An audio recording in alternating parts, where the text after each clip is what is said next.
15 شعبان کی رات میں ہمارے ملکوں میں جو ہمارے عجمی ملک ہیں اس میں وہ کچھ ہو رہا ہے جو نہ میرے نبی نے کیا، نہ صحابہ نے کیا، نہ تابعین نے کیا۔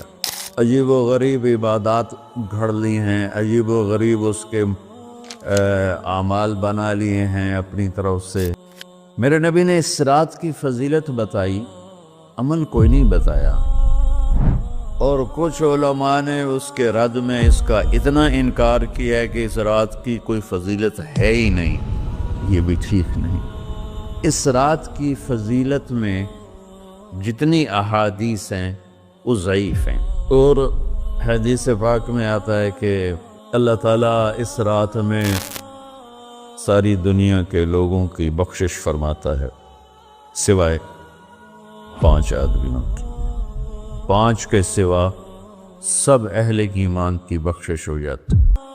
میں 15 شعبان کے حوالے سے بات کچھ کرنا چاہتا تھا اور کچھ رمضان کے حوالے سے۔ 15 شعبان کی رات میں ہمارے ملکوں میں جو ہمارے عجمی ملک ہیں اس میں وہ کچھ ہو رہا ہے جو نہ میرے نبی نے کیا، نہ صحابہ نے کیا، نہ تابعین نے کیا۔ عجیب و غریب عبادات گھڑ لی ہیں، عجیب و غریب اس کے اعمال بنا لیے ہیں اپنی طرف سے، اور مسجدیں بھری ہوتی ہیں اور روشنیاں لگی ہوتی ہیں اور آتش بازی ہو رہی ہوتی ہے۔ میرے نبی نے اس رات کی فضیلت بتائی، عمل کوئی نہیں بتایا۔ جیسے یہاں کوئی صلاۃ تسبیح کی جماعت کرا رہے ہوتے ہیں، کوئی اجتماعی تہجد پڑھ رہے ہوتے ہیں، کوئی دیگیں چڑھا رہے ہوتے ہیں، کوئی آتش بازی کر رہے ہوتے ہیں، تو وہ اس میں اتنا غلو ہو گیا ہے کہ یہ بھی ٹھیک نہیں۔ اور کچھ علماء نے اس کے رد میں اس کا اتنا انکار کیا ہے کہ اس رات کی کوئی فضیلت ہے ہی نہیں۔ یہ بھی ٹھیک نہیں۔ اس نیچ کا راستہ۔ اس رات کی فضیلت میں جتنی احادیث ہیں وہ ضعیف ہیں، لیکن اتنی کثرت سے ہیں کہ ان سب کا مل کر جمع ہو کر کم از کم وہ حسن لغیر ہی تک تو پہنچ جاتی ہیں۔ اور ابن عثیمین رحمۃ اللہ علیہ نے بھی یہ لکھا ہے کہ زیادہ سے زیادہ ان احادیث کے مجموعے سے، چونکہ اگرچہ ضعیف ہیں لیکن کافی زیادہ ہیں، تو وہ حسن لغیر ہی تک پہنچ جاتی۔ تو حسن لغیر ہی سے کوئی عمل ثابت نہیں ہوتا، عمل ثابت ہوتا ہے صحیح حدیث کے سے۔ ایک احادیث کی کثرت سے روایات اور ایک امت کا عمل، کہ امت کا بہت بڑا طبقہ صدیوں سے اس رات کا اہتمام کر رہا ہے، لیکن کچھ عرصہ پہلے تک اہتمام تھا دن میں روزہ رکھنا، رات کو کوئی نوافل پڑھ لینا، کوئی 2 چا زیادہ پڑھ لینا، لیکن اب یہ ڈھول تماشے جو اب شروع ہوا ہے اس کا تو کوئی وجود ہی کوئی نہیں ہے۔ تو اس رات کو اللہ تعالیٰ نے مبارک بنایا، اور حدیث پاک میں آتا ہے کہ اللہ تعالیٰ اس رات میں ساری دنیا کے لوگوں کی بخشش فرماتا ہے سوائے 5 آدمیوں کی۔ 5 کے سوا سب اہل ایمان کی بخشش ہو جاتی۔ مشرک، المشرک پہلا مشرک، دوسرا مشاحن۔ مشاحن کیسے کہتے ہیں؟ دل میں بغض رکھنے والا، کینہ رکھنے والا۔ تیسرا مسبل ازارہ، اپنے پاجامے شلوار چادر کو ٹخنوں سے نیچے تک لے جانے والا، لیکن ایک شرط کے ساتھ کہ وہ تکبر کی وجہ سے، سستی کی وجہ سے ہے، غفلت کی وجہ سے ہے۔ چونکہ جب آپ نے ایک مرتبہ اس کے بارے میں بات کی تو حضرت ابوبکر صدیق نے کہا یا رسول اللہ، میری چادر، عرب چادر باندھتے تھے جیسے ہمارے پنجاب کا لباس چادر تھا، اب وہ کم ہو گئے، ہماری تو بزرگ عورتیں بھی اور مرد بھی سب چادر باندھتے تھے، شلوار تو کسی کو پتہ ہی نہیں ہوتا تھا ہمارے بچپن میں۔ یہ تو پھر آہستہ آہستہ جب تعلیم آئی تو شلوار دیہاتوں میں بھی اور شہروں میں عام ہو گئی۔ تو اگر وہ اس لیے لٹکا رہا ہے کہ طبیعت میں تکبر ہے، پھر اس وعید کا وہ حقدار ہے۔ اگر ویسے اس کی نیچے جا رہی ہے تو میرا مالک ایسا، وہ تو ہے ہی رحیم و کریم، ہے ہی رحیم و کریم، ہے ہی رحیم و کریم، صرف شلوار نیچے لٹکانے سے وہ اتنی شدید سزا دے۔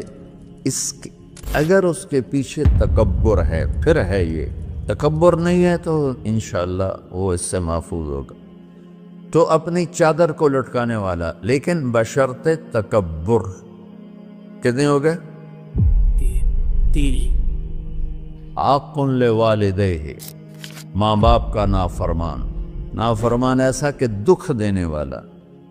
چھوٹی موٹی اونچ نیچ تو ہر بچے سے ہو جاتی ہے، جن نے والدین کو ٹکڑے ٹکڑے کر دیا ہو اور ان کو دکھ دے دے دے دے کے ان کا سینہ چیر دیا ہو، چونکہ عاق کہتے ہیں پرزے پرزے کرنا کسی چیز کا، تو اپنے دکھ دے کر، اپنی بدتمیزی کے ساتھ اس نے ماں باپ کا دل زخمی کر دیا ہو، ایک یہ نہیں معفوت۔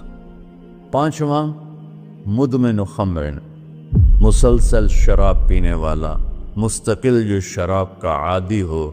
ان 5 کو مؤخر کر دیا جاتا ہے۔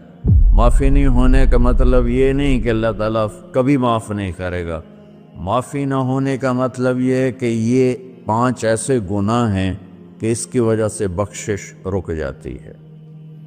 اگر وہ شرک سے نکل آئے، وہ کینہ سے نکل آئے، وہ تکبر سے نکل آئے، وہ والدین کی نافرمانی سے نکل آئے، شراب چھوڑ دے، تو ان کی بھی بخشش ہو جائے گی۔ جب کوئی توبہ کرے گا فوراً بخشش ہو جائے گی۔ نہ 15 شعبان کی ضرورت ہے، نہ لیلۃ القدر کی ضرورت ہے، نہ بیت اللہ جانے کے ساتھ توبہ کی شرط ہے۔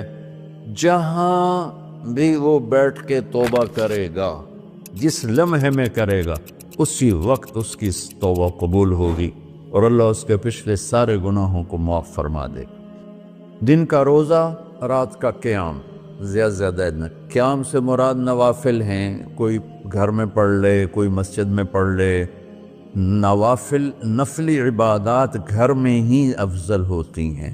میرے نبی سنتیں ہمیشہ گھر سے پڑھ کے آتے تھے۔ تہجد اپنے گھر میں پڑھتے تھے، مسجد میں نہیں پڑھتے تھے، سوائے اعتکاف کے آپ اپنے نوافل سنتیں سب گھر میں پڑھتے تھے، اور مسجد میں صرف فرض آ کے ادا فرماتے تھے، اور اس کے بعد بیٹھنا ہوتا تھا تو بیٹھ جاتے تھے، اٹھنا ہوتا تھا تو اٹھ جاتے تھے۔ تو اعتدال اللہ کو ہر چیز میں پسند ہے۔ دنیا جو مختصر ہے اس میں کیسے پسند نہیں ہوگا؟ آخرت جیسے معاملے میں بھی اللہ ہم سے کہہ رہا ہے اعتدال، امتاً وسطا۔ ایسے عیسائیوں کی طرح ترک دنیا بھی نہ کرو، یہودیوں کی طرح دنیا کے پیچھے نہ پڑ جاؤ، رزق کے حلال بھی کماؤ، اپنے بچوں کو بھی دیکھو، اپنے فرائض کو بھی دیکھو جو دنیاوی ہیں، اور اللہ سے بھی اپنا معاملہ ٹھیک کرو اور درست کرو۔ بعد کے زمانے میں صحابہ کے بعد سے ہی ایک انتہا پسندی امت میں آئی، ساری رات جاگنا۔ فلاں بزرگ تھے، وہ رسے سے اپنے بالوں کو باندھ لیتے تھے کہ نماز پڑھتے پڑھتے جب نیند آئے اور جھٹکا لگے تو رسے سے بندھے ہوئے بالوں سے اس جھٹکے سے تکلیف ہو اور ان کی آنکھ کھل جائے اور پھر نفلوں میں شروع ہو جائے۔ ایک فلاں بزرگ تھے، وہ اپنے آنکھوں میں نمک کا سرما لگاتے تھے تاکہ آنکھیں جل جائیں اور اس میں وہ جلن پیدا ہو جائے اور نیند اڑ جائے۔ یہ ایسے واقعات بھرے پڑے ہیں۔ فلاں بزرگ تھے، انہوں نے 30 سال عشاء کے وضو سے فجر کی نماز ادا کی۔ یہ اپنی جگہ پہ بزرگی ہے، لیکن یہ بھائیوں یہ دین ہم پیش نہیں کر سکتے۔ فلاں بزرگ تھے، وہ 30 سال سے ستو کھا رہے تھے کہ روٹی کھانے اور ستو کھانے میں 70 دفعہ سبحان اللہ کا فرق پڑ جاتا ہے، تو روٹی کھائیں تو 70 دفعہ سبحان اللہ کم کہہ سکتے ہیں، اور ستو کھائیں تو 70 دفعہ سبحان اللہ زیادہ کہہ سکتے ہیں۔ تو لہٰذا انہوں نے کہا مجھے تو 30 سال ہو گئے، میں تو ستو کھا رہا ہوں، میں تو روٹی نہیں کھا رہا۔ یہ دین نہیں ہے، یعنی یہ وہ دین نہیں جو ہم انسانیت کو پیش کر سکیں۔ یہ تو لوگوں کو دوڑانے والی بات، یہ راہبانیت کی شکل ہے۔ یہ وہ دین نہیں جو ہم لوگوں کو پیش کریں گے تو وہ کہیں گے واہ واہ واہ واہ کیا دین ہے بھائی، قبول کرو۔ یہ ایک قسم کا غلو آیا۔ میں ایک حدیث سناتا ہوں، بخاری شریف میں بھی ہے، مجھے اب ہر شے بھول گئی، لیکن وہ ہے نہی الغلو، اس طرح کر کے آپ لوگ زیادہ جانتے ہوں گے جو پڑھ رہے ہیں، کہ غلو سے نہیں۔ حدیث آپ کو سب کو یاد ہوگی کہ 3 صحابہ آئے اللہ کے نبی کے گھر اور پوچھا کہ اللہ کے نبی رات کیسے گزارتے ہیں؟ تو وہ گھر والوں نے کہا سوتے بھی ہیں، جاگتے بھی ہیں، کھاتے بھی ہیں۔ تو وہ تینوں آپس میں کہنے لگے وہ تو نبی ہیں، سوئیں بھی تو کوئی بات نہیں، اور شادی ہے کوئی بات نہیں، ہم تو نبی نہیں، ہمیں تو کچھ کرنا چاہیے۔ ایک نے کہا کہ میں ساری زندگی روزہ نہیں چھوڑوں گا، ایک نے کہا کہ میں ساری زندگی سوؤں گا نہیں، ایک نے کہا میں ساری زندگی شادی نہیں کروں گا۔ تو دیکھنے میں تو واہ واہ کیا بڑی بزرگی ہے بھائی، بڑے بزرگ ہے۔ ہمارے نبی کو پتہ چلا، آپ نے تینوں کو بلا لیا، کہ تم مجھ سے زیادہ اللہ سے ڈرنے والے ہو، میں تم سے انا اتقاکم یا اخشاکم، الفاظ آپ لوگ کو زیادہ یاد ہوں گے لیکن مفہوم میں صحیح پیش کر رہا ہوں۔ آپ نے کہا میں تم سے زیادہ اللہ کو جانتا ہوں، تم سے زیادہ اللہ سے ڈرتا ہوں، میں سوتا بھی ہوں، میں کھاتا بھی ہوں، میں روزے بھی رکھتا ہوں، میں چھوڑ بھی دیتا ہوں، میری بیویاں بھی ہیں، میں اپنی بیویوں کے پاس بھی جاتا ہوں۔ تم دین میں غلو سے بچو، پہلے امتوں کو ہلاک کر لیا دین میں غلو۔ دنیا میں غلو یعنی انتہا پسندی، ایکسٹریمسٹ ہونا، دنیا ہو یا دین ہو، دونوں میں اعتدال بچو، اللہ تعالیٰ کو پسند ہے۔ تو شعبان کے حوالے سے ایک علماء کا طبقہ اتنا رد میں گیا کہ ایسی نفی کر دی کہ جیسے ہے ہی کچھ نہیں، یہ بھی غلط ہے۔ ایک طبقہ وہ ہے جو پتہ نہیں کیا کچھ کرتا ہے شب برات کے نام پر، وہ بھی غلط۔ ساری حدیثوں کو ملا کر روزہ اور رات کا قیام، کہ رات کو اٹھ کے کچھ اللہ کو یاد کر۔ اس آیت میں بعض مفسرین سے غالباً بھول ہوئی، حامیم والکتاب المبین انا انزلناہ فی لیلۃ مبارکۃ انا کنا منذرین فیہا یفرق کل امر حکیم امر من عندنا انا کنا مرسلین۔ یہ لیلۃ القدر ہے، انا انزلناہ فی لیلۃ مبارکۃ، یہاں دوسرا لیلہ مبارک رات میں ہم نے قرآن کو اتارا۔ دوسری آیت کو جوڑو، انا انزلناہ فی لیلۃ القدر، ہم نے قرآن کو لیلۃ القدر میں اتارا۔ تو وہ آیت اس آیت کا ترجمہ کر رہی کہ لیلۃ مبارک سے مراد لیلۃ القدر ہے، 15 شعبان نہیں۔ لیکن بعض مفسرین جو بڑے لوگ ہیں، لہذا ہم سب کا ادب احترام کرتے ہیں، لیکن رائے کا اختلاف ہو، وہیں بڑے علماء میں ہی ہے، تو اسی کو میں آپ کے سامنے نقل کر رہا ہوں، کوئی اپنی رائے نہیں دے رہا ہوں۔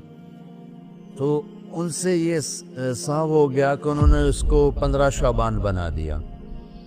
یہ 15 شعبان کی رات نہیں ہے، یہ لیلۃ القدر ہے، کہ جس میں وہ پورے سال کے احکام اعلان کر دیے جاتے ہیں، وہ شب قدر ہے۔ اس میں بھی معافی ہوتی ہے، اس میں بھی معافی ہوتی ہے، لیکن شب قدر تو قرآن سے صحیح احادیث سے ثابت ہے، اور شعبان کی رات ضعیف حدیثوں سے ثابت ہے، لیکن کثرت حسن لغیرہ ہی اور امت کا عمل اس میں بہت بڑی گنجائش پیدا کرتا ہے۔